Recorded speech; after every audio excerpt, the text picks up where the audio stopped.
What's up, everybody? Welcome to Blazed and Confused, the podcast where curiosity is high, answers are optional, and history absolutely did not need to be this wild.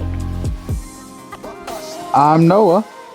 And I'm Max, and today we're officially starting this thing by doing what history teachers never had time for, talking about good people, bad people, and people who were just confusing to look at.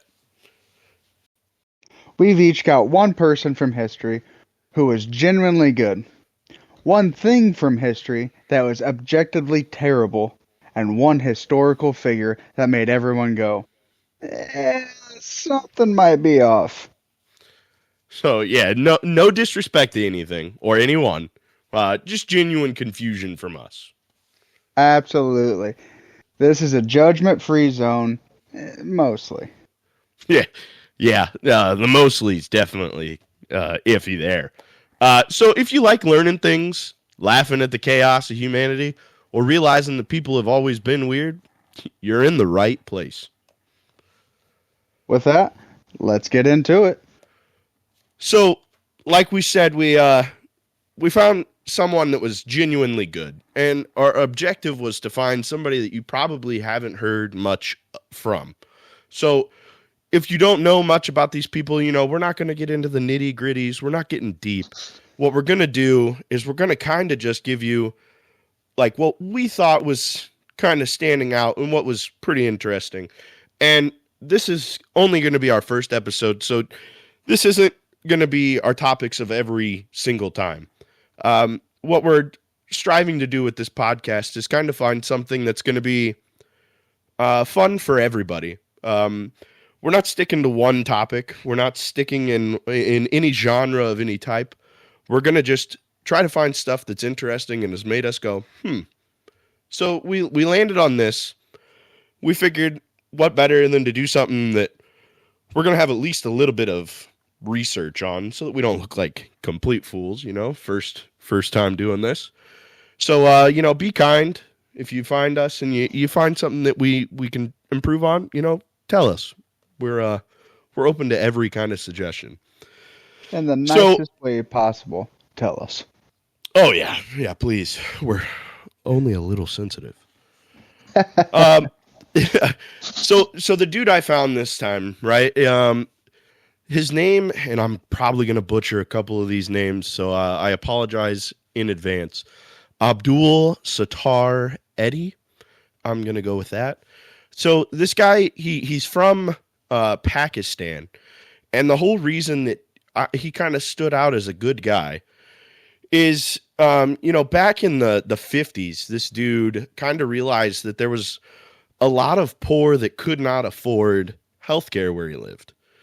So what he did is he basically set out to run the world's largest volunteer network for ambulances, homeless shelters, and animal shelters, rehabilitation shelters, and an orphanage across Pakistan, which is a rather large thing for him to set out to do, especially all volunteer, right? I mean, that's not a small piece of land there. No. And this is huge for him to be like, you know what? I want to do this. So in like 1957, just from what I've kind of read about him, this Asian flu was an epidemic that was going through Pakistan and a lot of the world. I personally wasn't alive for this. I also have not heard anything about an Asian flu. I don't know about you, Noah, but this is news to me. But any Asian flu I've heard of would be like the bird flu. When I was in grade school, I guess. Not to make myself seem too old or too young to any of the listeners there. Right? But so this whole thing's going through and it's ravaging people, I'm assuming, because this is what made him decide that he was going to accept donations to buy an ambulance and run himself. He took it upon himself to buy an ambulance and do it all on his own. And I mean, that's crazy. over time, this dude ends up buying 1,800 ambulances. So now, like, it's not a short amount of time, but it's not a lot, right? Like, this is what, 50 years, and that's a lot to take on. He was also apparently, when he had these orphanages and everything else, when he died, he had registered as a parent or guardian to nearly 20,000 kids, dude. Could you imagine that? I wonder what that dude's will looked like then. Well, I'm gonna get to that here in a second. I mean, it's crazy, right? So as far as I know, how many children did he actually have? So he had 4. Um, and the only reason I'm saying that is because, like you were saying, in his will, like, how would that look split one into 20,000 ways? This dude, his son, inherited this whole thing that he had started. It's called the Eddie Foundation. Okay. He inherited all of it in 2016 when he passed away. So his son is still running this, as far as my knowledge. I don't know, but the reason this guy stands out, I mean, he even got a really cool nickname, man. They called him the Angel of Mercy. I mean, that's pretty sick. I mean, so, yeah. I mean, getting a cool nickname, that means you made it somewhere, right? I mean, I'd say so, yeah. I guess, like, I'm thinking here about this will. I'm still stuck on the will with these 20,000 kids. You said he's got 18,000 ambulances, right? I mean, you could almost be like, 1,800. Oh, I mean, he wasn't. That's ambitious. I misheard that. I was going to say, you could be like Oprah. With ambulances, just you get an ambulance, you get an ambulance. Which leads me to another question on this guy. He buys these ambulances. Can anybody? This might be a dumb question. Some of these listeners they might know this.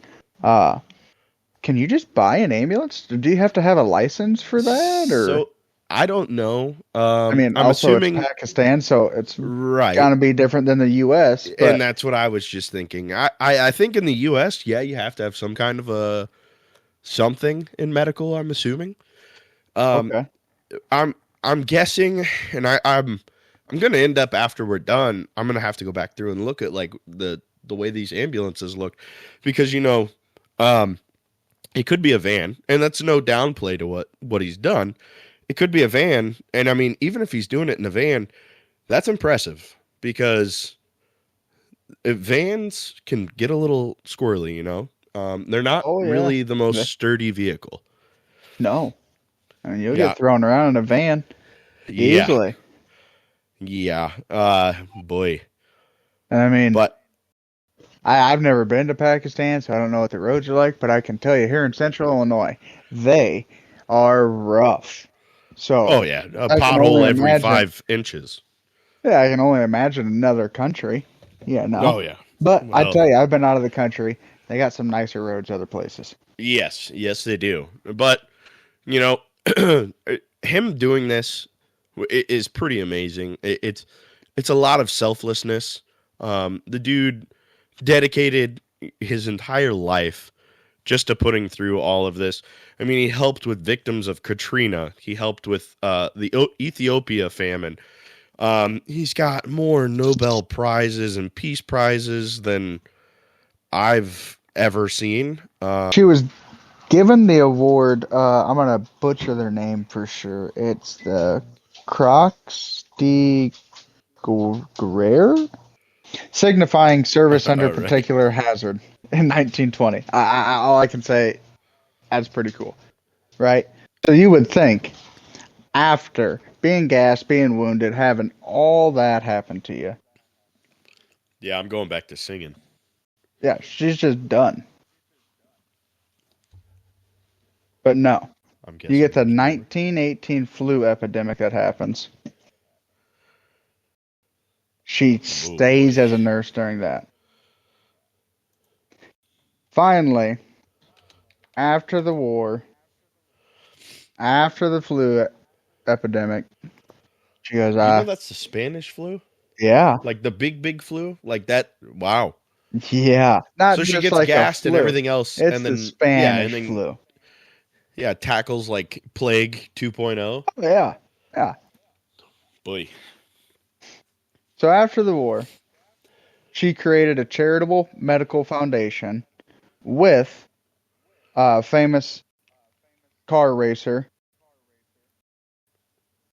and I'm gonna butcher this name, Magdalene Guini. Uh-huh. Sounds like a noodle. Magdalene Linguini, all Yeah, right. I was about to say, sounds like a noodle. All in jest, all in jest. Um, and the Nelly Martel Foundation's dispensary opened in 1929 in Paris. Wow. Unfortunately, the building was demolished in 2017 despite some efforts to preserve it. They tried, That's wild. but this lady's legacy didn't just die with that building, Because of you a know. building. Yeah, that's something that lives on. And that's kind of why it's sad, man, cuz we go from these you always hear such terrible things. If you were to walk up to somebody and be like, "Name me 5 serial killers." They'd be able to do it in 5 seconds. Just because of the way that's kind of like it's taboo, right? So everybody knows that. If only more people like these two that we mentioned were a little bit more notable, maybe we would have learned about them. That could have changed somebody else's outlook on anything. Oh yeah, I mean, But like you got to think how many more women would look up to Nellie and want to go be a combat nurse or a yep, combat medic or something. yeah, and that's crazy. Kudos to both her and Mr. Edhi. That's awesome things, and maybe you learned about somebody new that's it's great in the world. Maybe not. Maybe you already knew about them. Um, so we've already established that some people in history were actually amazing. Um, so that means I think we should balance it out, don't you? I'd agree. I mean, it's not the funnest thing to do, but history never lets you stay happy for too long. Yeah.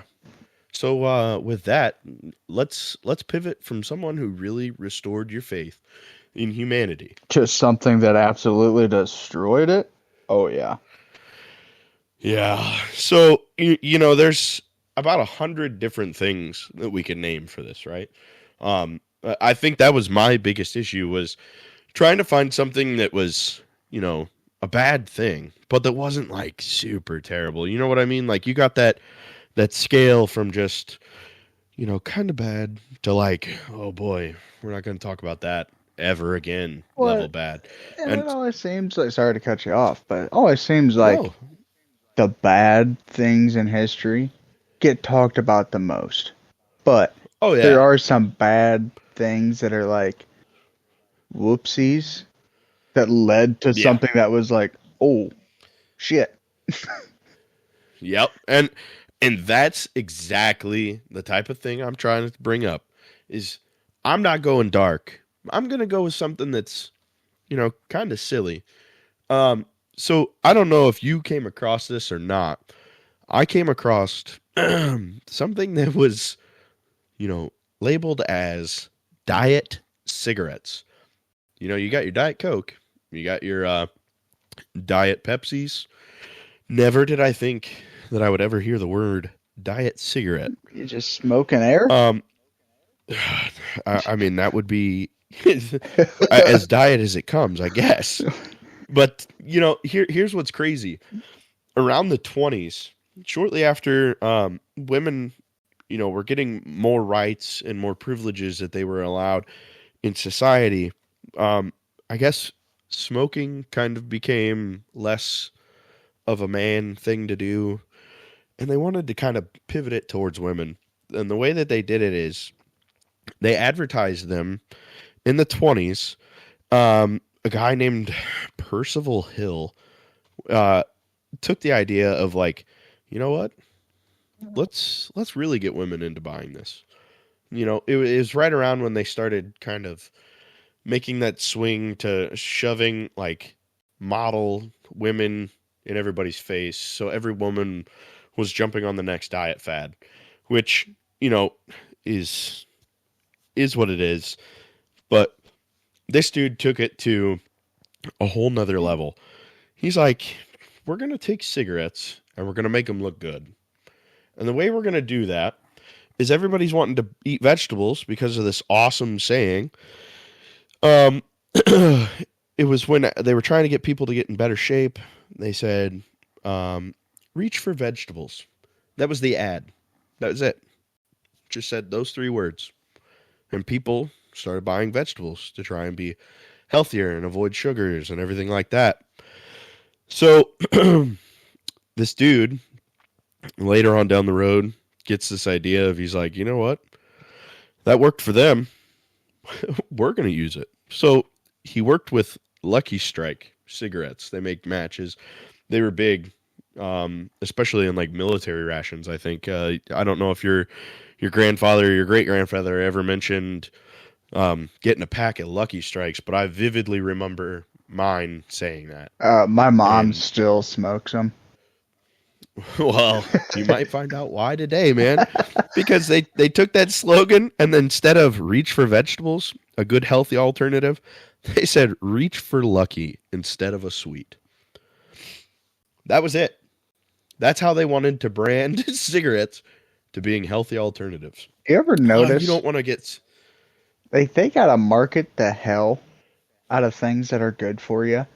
But things that are bad for you, it's just as simple as, hey, grab stealing it. Another slogan. Yeah, I mean, oh man, and it's crazy too, because I mean, it's the 20s, but I mean, people have got to start noticing that people who smoke a lot. I mean, everybody talks about it at every age group. If you hear somebody talking about cigarettes that's not an avid smoker, and I'm not saying, you know, anything bad about them, but most people that don't smoke will make a comment of, oh yeah, cigarettes are bad for you. So, you know, at some point they've been telling you that. And now, because of how much, I mean, get this, dude, in 2 years, they raised their profits by 200% just by advertising to women. They put models smoking cigarettes in magazines. I mean, everything. It was kind of like, well, I mean, when you think about it, that's smart, though. I mean, who's going to read magazines more, men or women? Especially back in the 20s. Exactly, and that's how they were advertising, because they already knew they'd get them. Yeah, and then back in the 20s, women are still at home. You know, we haven't hit the World War II boom of calling women into the workforce and allowing that, because we needed so many people. So they're still sitting at home just doing women's chores at that time, I guess, women's job.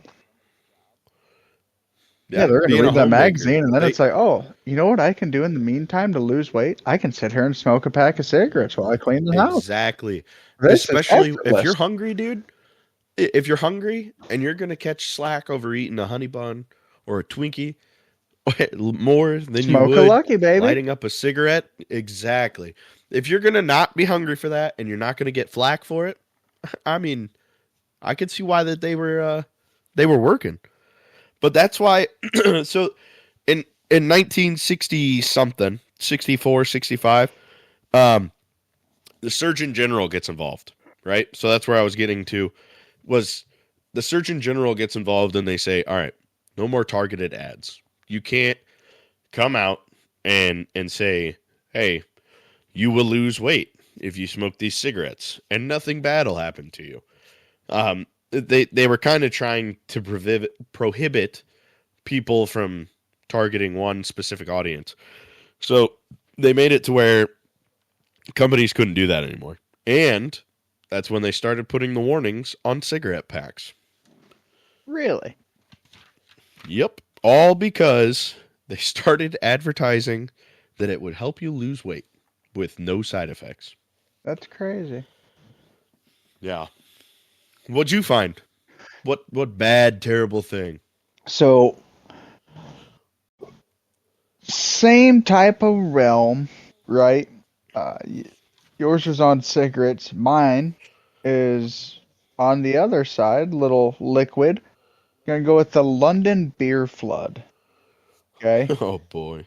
right? And when you think, you're like, beer flood, how could that happen? Like, really, when I hear beer flood, it makes me think of oh, what's that movie? Boy, I don't know. Like Beer Fest? Beer Fest. Yeah, when the the big guy who plays Farva in Super Troopers, when he falls into the big beer vat, ends up Oh, drowning in yep, the yep, in all of it because he tries to drink his way out of it, can't, and he just drowns. yep. That's what my head goes Dude. to, right? So then, in my research, I was almost correct. So the London beer flood, it was a flood caused by a brewery that took the lives, unfortunately, of 8 people. So what happened Did was, they try drinking out? you would think, right? I'm here I mean, thinking that's tragic, maybe but like they were all in the brewery, and it just filled up. They couldn't get out or something, right? right. No, it was way worse than that, man. So this accident at Mao and Co's is how I'm going to say it. Horseshoe Brewery in London, which at the time was the second largest brewery in all of London. On Wow. October 17th, 1814, one of the 22-foot tall wooden vats of fermenting porter. You got to think, dude. 22-foot tall and just a huge barrel, right? This thing held 388,000 gallons of beer. One barrel, one vat. 22-foot tall. Wow. It didn't tell me the diameter of it, like how big around it was, but you can only imagine. Yeah, 22 feet tall. I mean, it's got to be roughly about the same wide, you would think. Well, yeah, dude. I was at Menards the other day, and they got a 20-foot tall blow up, a snowman blow up. And you look at that, and you're like, good God. It's two Yeah. foot on top of that, Dude. and you're like, damn. Yeah. That's nuts. So this thing burst. The Oh liquid boy. dislodged the valve of another vessel and destroyed several large barrels. So now you have Oh my God. 388,000 gallons plus spilling, Wow. burst out of the building, like bust down the back wall, and swept into an area of slums known as the St. Gilles Rookery. Rookery. 8 people were killed there. 5 of them mourners at the wake, being held by an Irish family No for her way. 2-year-old boy. Whoa. Tragic. That is But that is terrible. I'm not gonna lie, I think it's how all of them would have wanted to go as Irishmen back in the day. Just here. That's wild. Phil Valhalla. That's what they're thinking. Just Man. That I mean that is tragic, but I could definitely think of worse ways to go, you know. oh, absolutely. I mean, it's one of those like it's tragic. People passed, but at the same time, if there's ever a flood that I would want to be a part of, let me be part of the great beer flood. Like I'll take my chances. Yeah. Time travel? I think we could save him. I'm down with it. Whatever happens, But happens. how many gallons did you say? How many it was 200 gallons? No, 200,000? 388,000 U.S. So gallons. that's crazy because a 20 foot by 40 foot pool in the ground at 5 feet of depth is only 30,000 gallons. Oh my God. So That's a lot of beer, dude. That's like a Wow. lake, a beer. Yeah, I had to look that up because I was like, man, how much is that? Because I could 2 gallons, I can see the carton of milk. You know, when I think of anything in excess of about 100, then I'm lost. Did you say So a gallon of? Did you say a 380. carton of milk's 2 gallons or a gallon? Well, you know what I mean. I It's was a just I gallon. want to know where you're getting your milk at. I'm buying it in bulk. I'm going to one of them Costco or Sam's, man. Oh They yeah, sell it in 2 gallon vats. they just sell cows there, man. They don't even sell Oh gallons. They man. just sell the cow. This shit. Oh. No thanks. I'm not processing that. I wonder how much, like how, what would that fill? 388,000 gallons? I'm gonna let's give it a quick Google. I'm sure all the listeners are. 388,000 gallons. Pull that Okay, up, well, Maxie. first thing that comes up with that is London beer flood. So that doesn't tell us. Now that's funny. Um, It knows. yeah, wow. I mean, just based straight off of the first Google result. Can I see an image of roughly what that would be? Dude, okay. So like the big like beer vats that they have at like Budweiser. Yeah, Yeah, I'm sure you've seen them on like Dirty Jobs or something like yeah. that. It's like a silo, but it's crazy. Those are 38,000. So I mean that just tells you how much it is. I can't 10 of even those, right? If a my math is 15 correct, high roughly. foot. Yeah, 15 feet high tidal wave of beer is what this says. 15 feet, bro. Could you imagine? That's like a house You of just beer. turn No, around I'm and you're out. like, what is that? It smells like Yeah, beer. It nah. smells like yeast. And you just turn around. Oh. Just And could you imagine monsoon, the just this noise, the tidal wave of froth? beer coming at you, and you're like, Oh, the oh boy. you'd hear the froth from the foam and everything being made, and then you'd hear it just ripping through everything. Oh, dude, that's terrible. That you Only know what thing you though? could hope for was that it was snowing that day, so at least it's cold beer. Oh, Because if you go down in a warm beer flood, now that would but be an hey, upsetting. you know what? There's a lot of places in the world that prefer warm beer. I mean, Really. All right, I yep. guess I'm uncultured. Uh, All right, that was a lot. yeah. We need a mental palate cleanser after that. That got heavy. Yeah, what better way to recover from human suffering?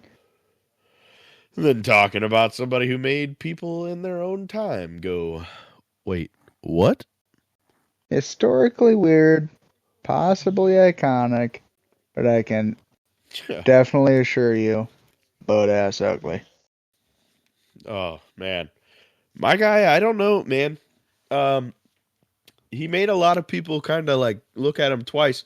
He wasn't like extremely ugly, and the reason that he's even on this is because he was presumed as just very odd. And when I kind of get into it, you're gonna be like, what? What did this guy do? Like his life sounds like a really bad frat party, dude. And this is back in 1546. A dude named Tikau Bray. I'm really hoping I didn't butcher that last name. Did you say it? Did you He say was it right? I feel like you got it. yeah, T-cow. Tico. No, it's Tikau Bray. Spelled nothing like that. It's Tycho. So this dude, he's born in 1546, 14th of December. So he comes out the womb immediately as an heir to several of Denmark's most notable families. His dad's dad was the lord of a castle in Scania, and he died in battle fighting for the king. Then his maternal grandpa was the lord of another castle not too far. So he's got two grandpas that are like full on lords of the castle. Then he his dad I'm the king of the is, castle. you know, I'm the king of the castle. oh man, his dad is a powerful member of the Danish court. So the entire court. He held a number of royal land titles, which is a big deal back then. It's kind of like being a sheriff. Both of his parents, after they passed away, got buried under the floor of a church called, boy, this is going to be another rough one, Kagarode. And dude, Is that this like the opposite of being buried underneath the jail? When they're like, bury him see, underneath the that's what I jail. don't know. Like, bury him underneath the church. It's the holiest of places to be buried. And that's what I'm thinking, dude. It might have been like the true way they used to do it. Unfortunately, I didn't even look into that. I just thought it was really cool because I mean, it's cool. It's odd literally for buried sure. under a church. Yeah, I mean, boy. So he bounces around, right? Like he lives with his uncle. They go to Spain. He does a bunch of this stuff to go help him start learning at a younger age. So 20 years old, he goes to study at a university of Rostock in Germany. So this is where it starts to get a little weird. He was learning medical alchemy. It's just now getting weird. Like, no, dude. It's like wizard stuff. I You're a know wizard, that Harry. alchemy back in the day, right? Back in the day, he's getting alchemy is like making medicine. But that means you're just like exposing yourself to elements like crazy. On top of that, he's learning herbal medicine. So he's doubling down in both medicines, right? Wait, So- if my understanding of history is correct, back then, their knowledge of medicine and healthcare wasn't the best. It was like, not oh, you got a good, dude. headache They here? didn't You even need wash like a hands nail then. in the ear. Exactly. And then They like didn't their even wash medicine hands. that I mean, they're, that didn't they're start. herbal. They're just smoking peyote Oh. out in a field, and they're like, well, I think I feel better. Exactly. He goes and he starts like just like I'm gonna go mess with everything. You know, I'm gonna figure it out. Like back then, they didn't wash their hands, dude. That wasn't even a practice for medicine until 1800s. I want to say. Just crazy. They're like, oh, I'll fix you, but I'm gonna give you dysentery. Oh yeah. You're gonna not be bleeding from this giant hole, but you're gonna wish that was all that it was. Oh, you got shot? It's Well, just chop it off. oh What? yep. What? Yeah, it's better to just not get the infection. Shot in the Oh, foot, dude. So chop off the whole leg, right at the knee. this is where it gets even deeper, bro. And I'm telling you, just get the shovel and start digging because this dude's lore is 100% frat boy. 15 days after he turned 20, he lost part of his nose to none other than his third cousin. This dude's name is Wild Mandercup Parsberg. They fought a sword duel in the dark because they argued about which one of them was a better mathematician. They sword fought in the dark because they wanted to be better at math than the other. That might And cut his be whole the most nose off. badass thing that a nerd has ever done. Oh, dude. And I don't even know. So, like, one, what was the goal to just hurt each other? Or was it to, like, kill each other? Because doing it in the dark, I feel, is really ineffective. Yeah, but if you're really the Could you best imagine? mathematician, you've already got it timed out. Like, do you think they were like, it's time to duel? And then they shut the lights off and they close the curtains and Now, they're time just out. swinging at each other? When you say turn the lights off, they blew a candle out, homie. You know what they I didn't mean, like bro. flip a switch. Like they were like, all Yeah, right, well, you ready you know to what I get it mean. on? And All right, so maybe in the dark was more common. Maybe it was a little moonlight, but I like to picture it being blackout dark. oh, I'm talking So they're just like, Bravo 6. We're going dark. You know what I'm saying? yeah. Like, Yeah. And that's what, so that's the whole thing. Like, do you think when he got hit, like it was kind of like haha, we're fighting, like nobody's gonna get hurt because we can't see each other, and he loses his nose? It's just like, stop, please, I made a mistake. well, I'm And they just guessing. stop. I'm guessing it went somewhere And then along is the it, lines of like, you know what? I'm the better swordsman, and whoever's idea it was to go, you know what? Let's do this in the dark. Definitely knew that their only shot at winning that duel was catching them in the dark. They've been that's practicing what's crazy, all dude. all Oh week in man. the dark. Like, you know what? I'm gonna get them. I'm gonna get them in Oh the dark. dude. And then little dumbass just took one. He zigged when he should have zagged, and he lost his nose. Yeah. That's what I'm guessing happened. It just Like he's clean lucky shop, that and he that's all went. that happened. You know, I feel like I could smell a lot more now. There's a lot more, air coming There's in. a lot more air than there should be. Yeah, But that's so that's the thing, right? Like he should have died. Nonetheless, one of the two was probably should have died.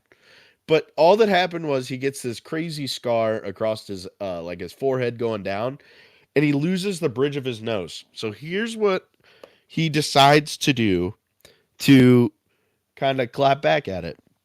Most people would just be like, all right, my nose is gone. They'd kind of just rock with whatever they have. the half sniffer. No, he gets one sculpted to his face made out of brass. They put it on the bridge of his nose to make an artificial nose, and they don't cover it with anything because you can't. So he literally has what he tells everybody is silver or gold in his nose, and it's just brass. So, oh yeah, get ready for this though. This dude was so cool after that, like walking around flexing this brass nose piece. He gets a pet moose. I tried my damnedest to find a name for this moose, and it's not in there. But it is confirmed he had a moose because it used to drink a ton of Danish beer. Oh, And the moose would get drunk. Unfortunately, because the moose was so domesticated, it followed him around. One of his friends was leaving one of his parties. The moose was drunk, fell down the stairs, and died. oh, The lore gets deeper. So this dude actually does some good things with his life. He becomes a well-renowned astronomer. He built one of the first observatories in Christian Europe and helped kind of pave the way for modern science, starting the science revolution. But his final part of his wild life is how he dies. He refused after being told that he should go to the bathroom because of his discomfort. He said that it was viewed as a breach of etiquette. He literally died because his bladder burst. Wild. so he just refused to pee. Yes. What? Because it was rude. Oh, And it led to his death. that takes stubborn to a whole new level. One of the wildest people I have ever heard of got a brass nose because his cousin caught his nose on the end of a sword. Has a pet moose that drinks a ton of beer. Everything about this dude's life was crazy. Super smart, but died to bursting his bladder. I ain't gonna lie, his sidekick Moose had a better death.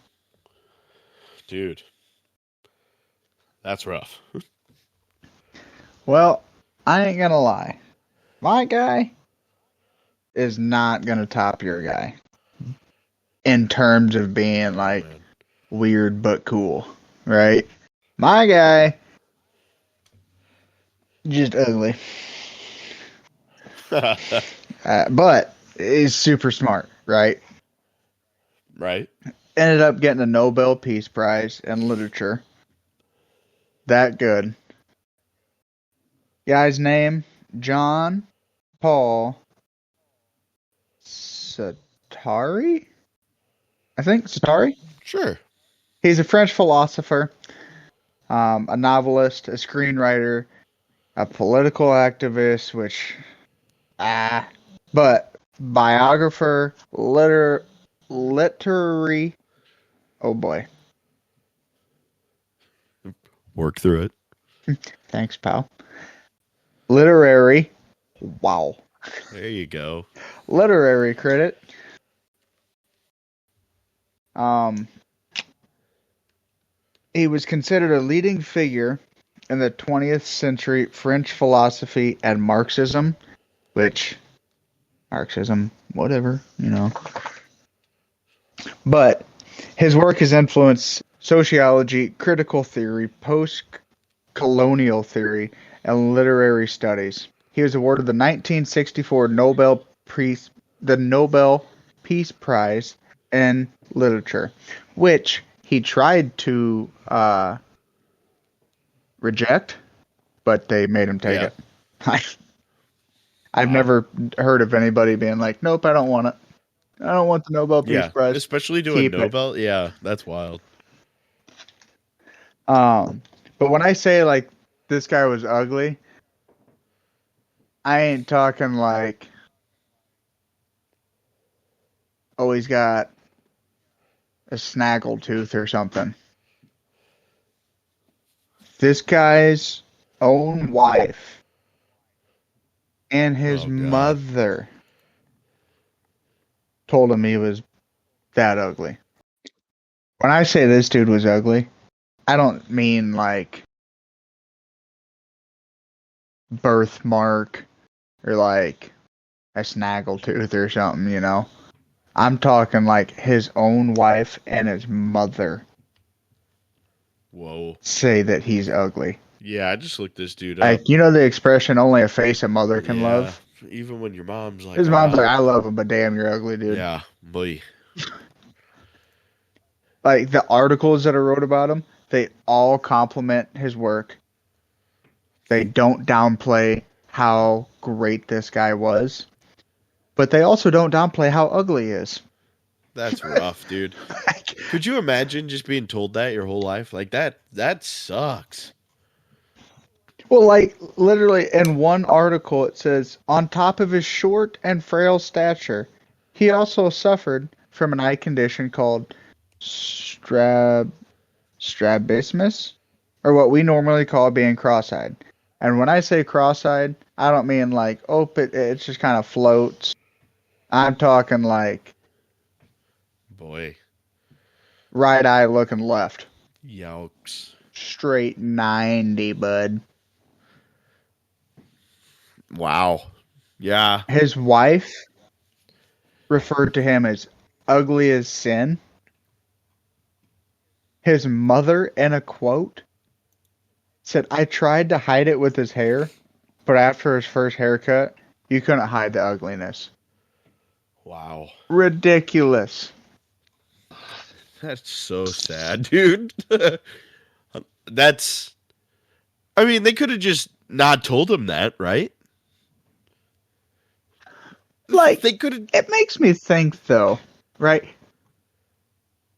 A journalist came to his mom and said, hey, what can you tell us about your son?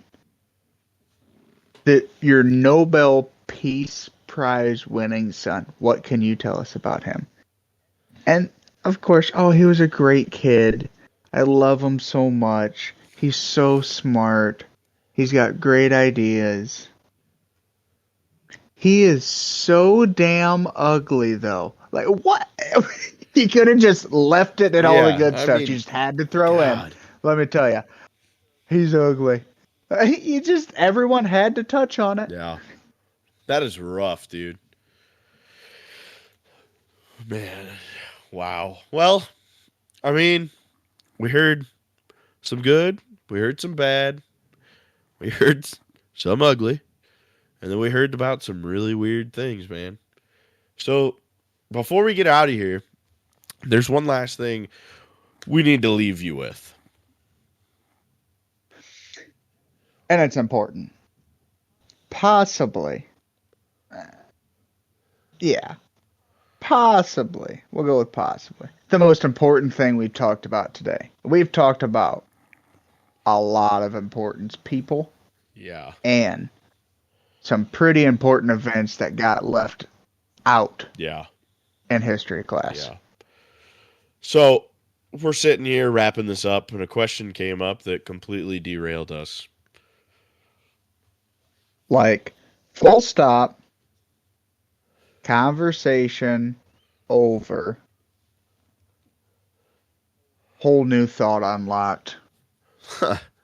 We were kind of like, what do babies sound like? In their own heads, like, what do they sound like? Like, not when they cry.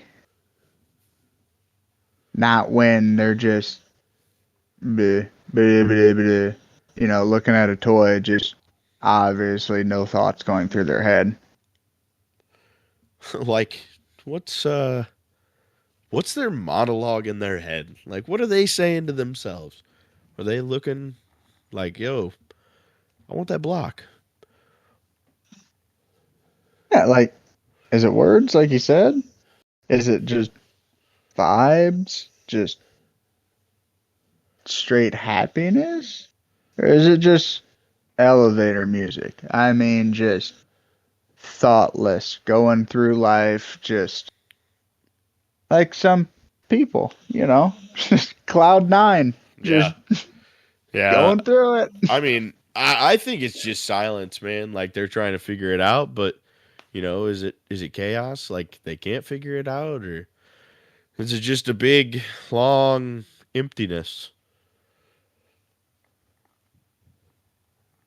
With that, we realize something very important. That, well, unfortunately, just the two of us, we can't answer this on our own. So, kind of like how we come up with our thoughts every week. How do we answer this? So we're going to pose that to the audience. What do you guys think about this?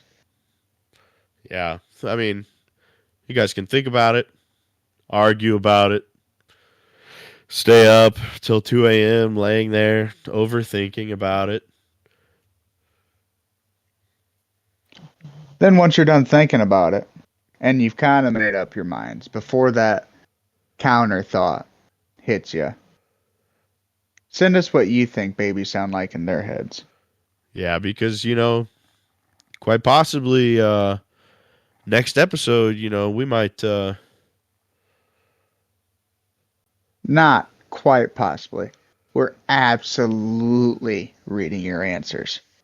Yeah, so this has been Blazed and Confused. We hope that hopefully you guys enjoyed it. Hopefully you'll come back. This is something that we just are kind of doing for fun. So, support us if you like it. Stay curious, guys and gals. Yeah. And other worldly creatures. Yeah. And like always, stay confused, man. Nobody knows what's going on. Peace. Peace.